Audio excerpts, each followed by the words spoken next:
Et donc le code de ma méthode create, il va devenir celui-là.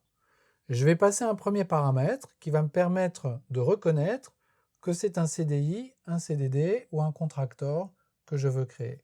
Ce premier paramètre, ça peut être une chaîne de caractères, par exemple, et je vais l'appeler label, parce que c'est vraiment un label qui me permet de reconnaître l'implémentation que je veux créer. Et puis ensuite, je vais prendre les paramètres qui vont me permettre de créer l'instance d'employee que je veux. C'est là-dedans que je vais, par exemple, avoir le nom de l'employé, son âge, son adresse, ce genre de choses.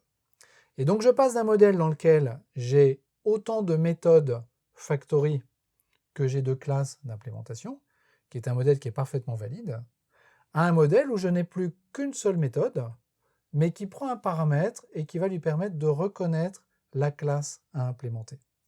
L'implémentation, elle n'est évidemment pas dans l'interface, elle est toujours dans la classe d'implémentation de la factory.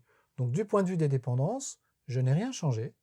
Simplement, cette façon de faire me permet de rajouter des implémentations à la demande sans avoir besoin de faire évoluer ma factory. Donc c'est une autre façon de faire qui a ses avantages et éventuellement ses inconvénients.